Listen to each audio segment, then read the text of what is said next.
예, 나 요즘 렌즈에 물 올려놓고 까먹어서 몇 번이나 넘쳐서 큰일이야. 그건 기본이야. 난 매일 약 먹었는지 안 먹었는지 도무지 생각이 안 나 죽겠어.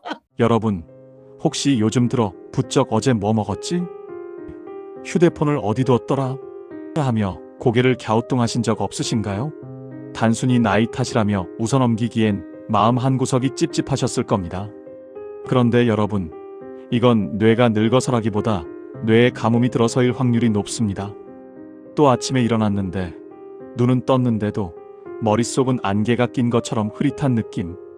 이 증상이 단순한 피로가 아니라 뇌로 가는 피가 부족하다는 신호일 수 있기 때문입니다. 혈압도 정상이고 혈당도 괜찮다는데 왜 이렇게 멍할까요? 이유는 단 하나, 뇌혈류 관리가 무너지고 있기 때문입니다. 나이 들면 다 그렇지 뭐 하고 넘기셨다면 오늘 이야기는 꼭 끝까지 들으셔야 합니다. 우리는 평생 심장 건강, 혈압, 콜레스테롤 이야기만 들어왔지 정작 가장 중요한 뇌로 얼마나 피가 잘 가는가에 대해서는 거의 배우지 못했습니다. 그런데 시니어 건강에서 진짜 갈림길은 여기서 갈립니다. 오늘은 왜 나이가 들면 뇌혈류가 떨어지는지, 지금 의료는 어디까지 발전했는지, 병원에서는 어떻게 검사하는지, 그리고 집에서 할 수 있는 가장 강력한 뇌혈류 관리법 이 네 가지를 모두 알려드리겠습니다. 궁극적으로 뇌로 가는 생명길, 뇌혈류를 어떻게 관리해야 치매와 뇌졸중 걱정 없이 100세까지 맑은 정신으로 살 수 있는지 아주 자세히 알려드리겠습니다.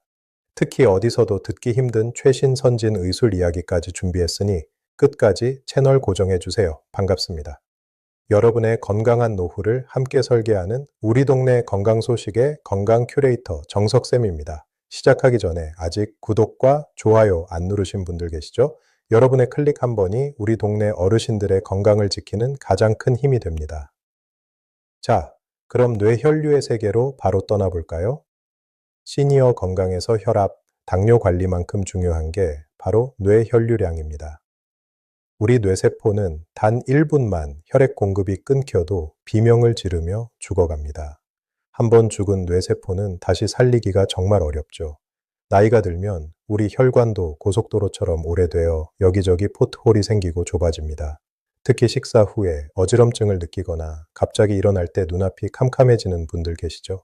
이건 뇌로 가야 할 피가 소화기관이나 하체로 쏠리면서 뇌가 순간적으로 굶주리는 상태가 되는 겁니다.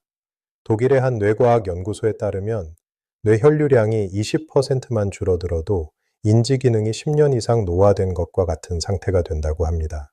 즉, 우리가 흔히 말하는 건망증이나 만성 피로의 주범이 바로 이 혈류 부족이라는 거죠. 제가 늘 강조하는 말이 있습니다. 잠시 멈추어 뇌에 숨을 불어넣는 시간은 나태함이 아니라 내일을 위한 가장 지혜로운 투자입니다.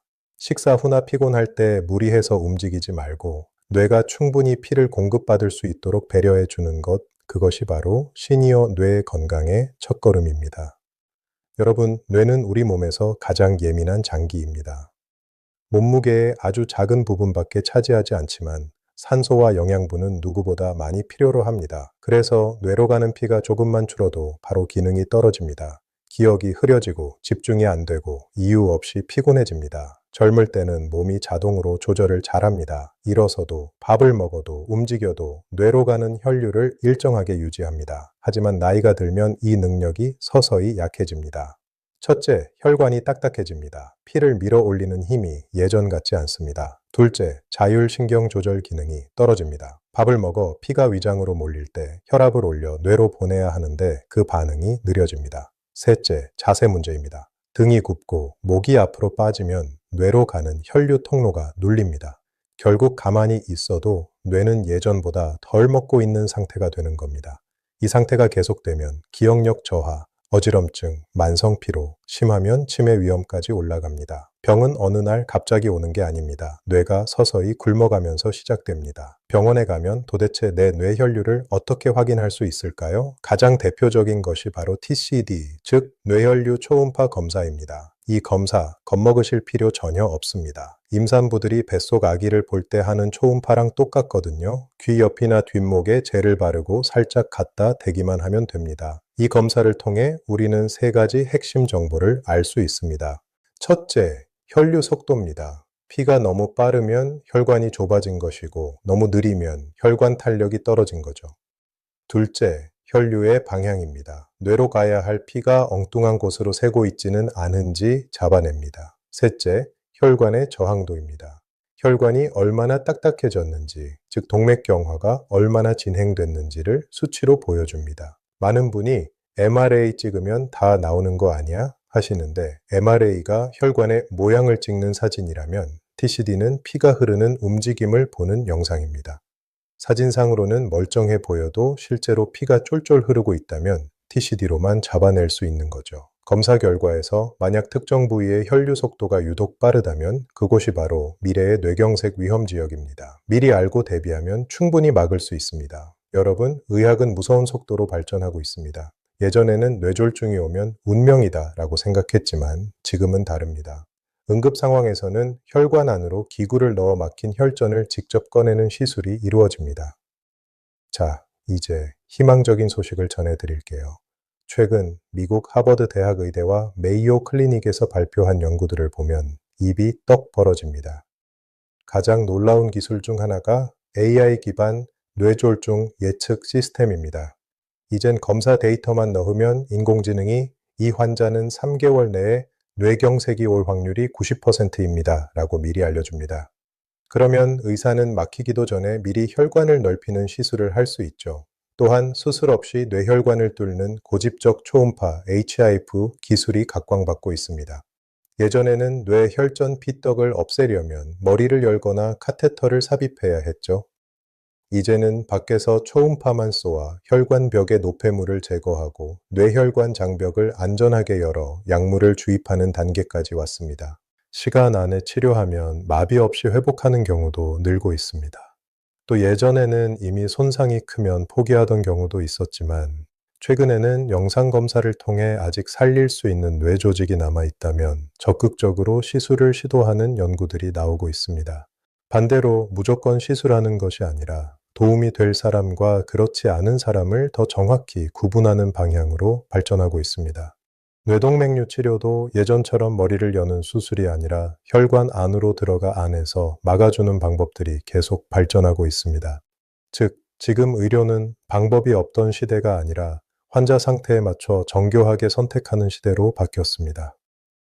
또한 유럽의 최근 임상 사례를 보면 만성 뇌혈류 저하로 치매 초기 증상을 보이던 환자에게 미세 혈관 재생술을 시행했더니 기억력이 몰라보게 회복되었다는 보고도 있습니다. 과거에는 뇌세포는 한 번 죽으면 끝이라고 했지만 이제는 최신 의술을 통해 주변 혈류를 개선하면 남은 뇌세포가 그 기능을 대신하게 만드는 뇌 가소성을 극대화할 수 있습니다. 그렇다면 우리는 일상에서 무엇을 해야 할까요? 첫째, 수분 섭취의 골든타임을 지키세요. 피가 끈적하면 아무리 심장이 펌프질해도 뇌까지 안 갑니다. 자고 일어나서 한 잔, 식사 30분 전 한 잔은 혈액의 점도를 낮추는 최고의 보약입니다. 둘째, 목 근육을 유연하게 만드세요. 뇌로 가는 혈관은 모두 목을 지납니다. 거북목 자세로 목 근육이 딱딱하게 굳으면 파이프가 꺾인 것처럼 혈류가 줄어듭니다. 수시로 하늘을 보며 목 앞 근육을 늘려주세요. 셋째, 식후 20분의 전략적 휴식입니다. 밥 먹고 바로 운동하는 건 뇌에 있는 피를 근육으로 뺏어가는 행동입니다. 식후 20분 정도는 상체를 살짝 올린 편안한 자세로 쉬면서 위장과 뇌가 혈액을 사이좋게 나눠 쓸 수 있는 시간을 주세요. 넷째, 수면 자세입니다. 자는 동안 가슴이 펴지고 목이 꺾이지 않게 해야 아침 뇌가 맑습니다. 다섯째, 앉는 자세입니다. 엉덩이를 의자 깊숙이 넣고 허리를 펴는 것만으로도 목 주변 혈류와 자율신경 기능이 좋아집니다. 여섯째, 뇌를 쓰는 활동입니다. 휴식으로 충전했다면 반드시 걷고 말하고 배우고 생각해야 합니다. 뇌는 쓰면 젊어집니다. 마지막으로 최신 연구에서 강조하는 지중해식 식단입니다. 올리브유와 견과류에 든 착한 지방은 혈관벽을 청소하는 천연수샘이 역할을 합니다. 오늘 저녁엔 고기 대신 생선과 신선한 채소 한 접시 어떠신가요? 여러분, 병이 생겨서 뇌가 나빠지는 게 아닙니다. 뇌로 가는 피가 줄어들면서 병이 시작됩니다. 오늘부터 자고 일어나서 물 한 잔, 식사 30분 전 물 한 잔, 목 근육을 유연하게, 목 운동 식후 20분 휴식, 수면 자세, 바로 하기 앉는 자세, 바로 하기 뇌를 쓰는 활동, 즉 걷고 말하고 배우고 생각하기 하루 한 번 지중해 식단 실천하기 이 7가지만 기억하십시오. 이것이 시니어 건강의 가장 강력한 무기입니다. 오늘 영상이 도움이 되셨다면 구독과 좋아요 꼭 눌러주시고 지금부터 실천하실 분들은 댓글에 시작이라고 남겨주세요. 여러분의 뇌는 아직 늦지 않았습니다. 지금 관리하면 앞으로 10년이 달라집니다. 우리 동네 건강 소식, 여러분의 건강 지킴이 정석쌤이었습니다. 감사합니다.